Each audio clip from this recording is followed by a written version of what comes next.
Dans l'est de la RDC, les habitants retiennent leur souffle. Plus de 7000 soldats congolais et leurs alliés ont atterri à Kalemi, direction Uvira, puis Goma et Bukavu, bastion du M23. Une contre-offensive massive se prépare alors que les rebelles, eux aussi, se réorganisent. Simon Redier, Lionel Bellon. À l'heure des négociations de paix, un nouveau front de la guerre sera-t-il bientôt ouvert dans le sud Kivu? La militarisation de la zone le laisse penser.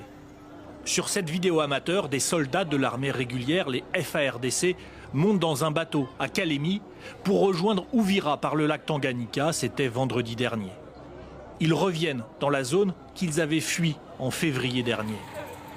Ici, à Uvira, des hommes au premier plan regardent au loin des camions de militaires qui filent plus au nord, vers la plaine de la Rusizi, vers le front.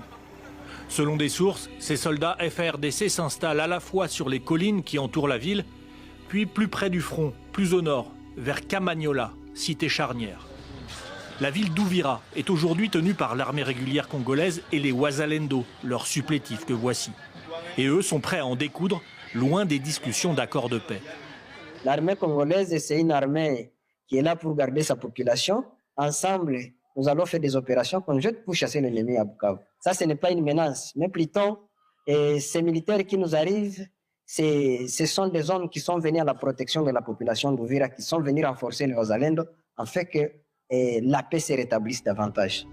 Le porte-parole de l'AFC M23 dénonce sur les réseaux sociaux un mépris flagrant et une insulte directe aux pourparlers de paix en cours. Mais le M23, lui aussi, a fait venir des troupes à Bukavu.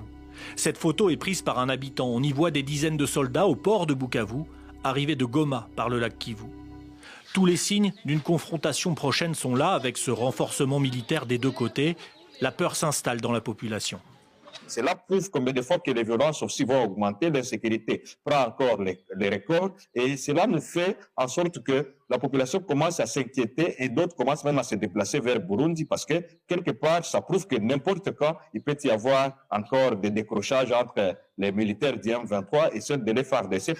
Uvira et ses environs comptent plus de 40 000 déplacés, certains partis au Burundi, d'autres entassés dans des écoles ou des églises. On se demande maintenant s'il y a encore éclatement de la guerre, où est-ce qu'on va aller? C'est ça le traumatisme que nous traversons ou que nous survivons actuellement. Si les affrontements reprennent, des milliers de personnes ne peuvent plus s'abriter. Pour l'instant, ces derniers jours, des échanges de tirs ont eu lieu ailleurs, au nord Kivu, près de Walikale, entre FARDC et M23. Et c'est dans ce contexte de guerre